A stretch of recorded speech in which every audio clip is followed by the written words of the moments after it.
Good afternoon, everyone. Today I will be discussing the basics of electricity and circuits. We will be looking at key concepts such as electric charges, potential energy, voltage, and circuitry. I look forward to our conversation and I hope that by the end of it you have a better understanding of how electricity works. Let's begin. Electricity is composed of three different forms: positive, neutral, and negative. These forms are determined by the three particles that form an atom: protons, neutrons, and electrons. Protons possess a positive electrical charge, neutrons possess a neutral charge, and electrons possess a negative charge. To understand electricity and circuits, it is necessary to comprehend how these charged particles interact. Electricity is the movement of electrical charges, which can be either positive or negative. Objects contain a net charge that is determined by the number of electrons they contain. This charge can change when electrons are transferred from one object to another. When electrons are added to an object, it will become negatively charged, and when electrons are removed, the object will become positively charged. Electricity and circuits. Comprehending how charges interact is essential to grasping circuits. When two objects that have similar charges make contact, they repel each other. On the other hand, when two objects that have dissimilar charges make contact, they attract. This basic idea is at the core of understanding electricity and circuits that are driven by electricity. Electric current is the flow of charge through a material that is measured in amperes, or amps. 1 amp is the amount of charge that flows past a point in a certain amount of time. To gain a better understanding of electric current, a look at the science of electricity and circuits should be done. The potential difference across a circuit is the difference in energy that occurs when an electric charge moves from one point to another. In other words, the potential difference is the amount of energy required to move electric charges around a circuit. This is also sometimes referred to as voltage. This movement of charges is what powers any appliance, light bulb, or device that requires electricity to run. On a roller coaster, potential energy, or PE, is the energy the car has when it is at the top of the first hill before it starts its descent. The car can move from an area of low PE to high PE without the help of a motor, due to the energy that it gained from the dip in the track. The same applies to electric current. The charges in the current move from an area of low potential energy to an area of high potential energy, moving around the circuit and powering any device that needs electricity.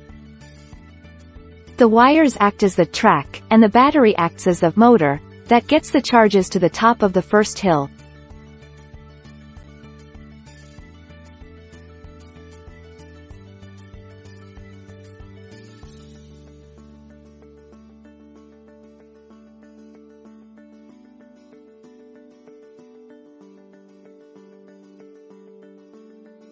Electricity will always move from an area of higher potential energy to a place of lower potential energy.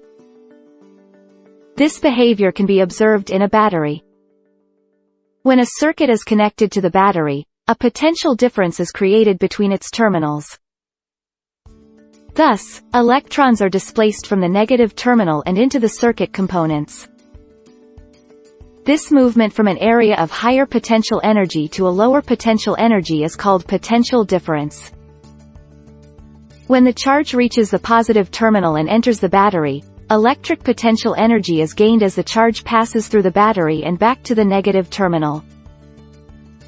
Voltage is a measure of potential difference, or the energy required for 1 unit of electric charge to move from one point to another. This measure is expressed in volts, or VA. 9-volt battery provides an illustration of this concept. When electric charge moves from the negative terminal to the positive terminal, it gains 9 volts of potential energy. This energy can then be applied to power various electrical items. Electricity and circuits are essential elements of the modern world. To build a basic circuit, an energy source like a battery and a power source such as a light bulb must be present, both of which are connected by two wires.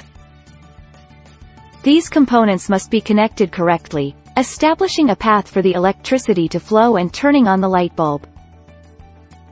Constructing circuits is entertaining and provides a great learning opportunity to understand electricity better. Parts of a circuit are essential components that enable electricity to flow. An energy source, such as a battery or solar cell, is required to provide the power. Loads are devices that operate using electrical energy, examples of which are bulbs, motors and heaters. Conductors are materials that allow electrical energy to flow through it easily, with metals like copper or aluminium being good conductors as they allow the electricity to travel through with minimal resistance. Examples of these are wires, screws and nuts.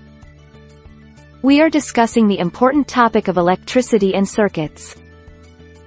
In this regard, let's examine two elements of a circuit, a resistor and a switch.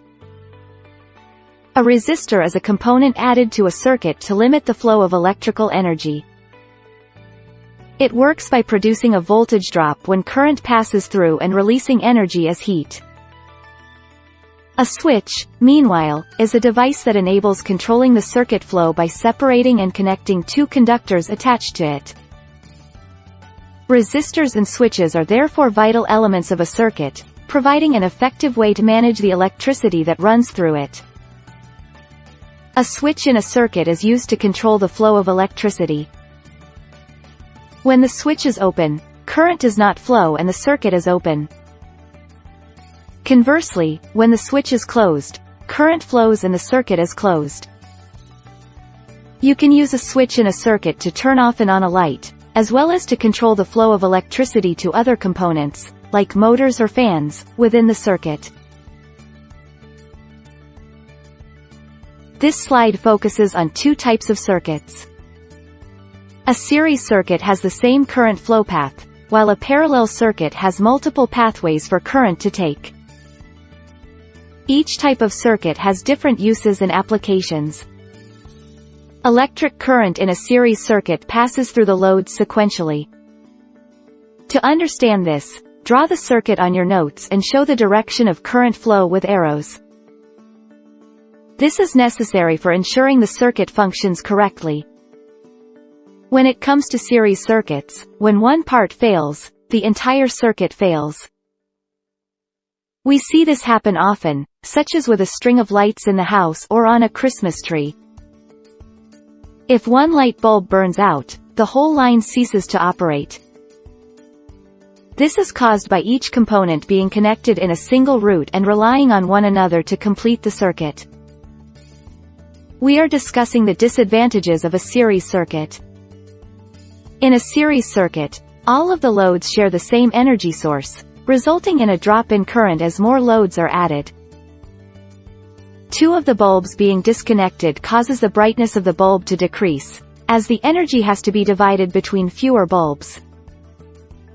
If the loads were motors instead of light bulbs, the circuits would not be able to do as much work due to the added resistance. Electric current in a parallel circuit is divided between each load since each load is connected to a separate path. When sketching the circuit on paper, make sure to include arrows showing the direction of the current. All of these arrows should point in the same direction to show the path of the current. Parallel circuits maintain their functionality even when individual parts cease to work. If one of the bulbs in a circuit is disconnected, the remaining bulbs will still remain lit. This demonstrates the resilient nature of parallel circuits, which is seen in many types of electrical wiring systems in residential homes. In this case, a power source is connected to multiple electrical devices. Parallel circuits offer a range of benefits. One of the most useful is the ability to operate each load in the circuit independently.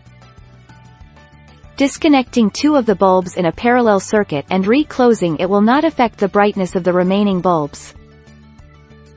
This is because the current is not shared by all the loads as it is in series circuits. This means parallel circuits are useful for appliances that need their own separate power supply, for example motors. Without greetings and without beginning with today. Discussing the advantages and disadvantages of series and parallel circuits. In a series circuit, when more loads are added, the voltage drops, whereas in a parallel circuit the electrical current increases. So which circuit would cause the battery to be drained more quickly, and which uses more electric energy? As one thinks about the answer, it should be remembered that the series circuit, due to its lower voltage drop, would cause the energy source to be drained more quickly, while the parallel is more efficient in its use of electric energy. Having gone through both the advantages and disadvantages of series and parallel circuits, thank you for your time and attention.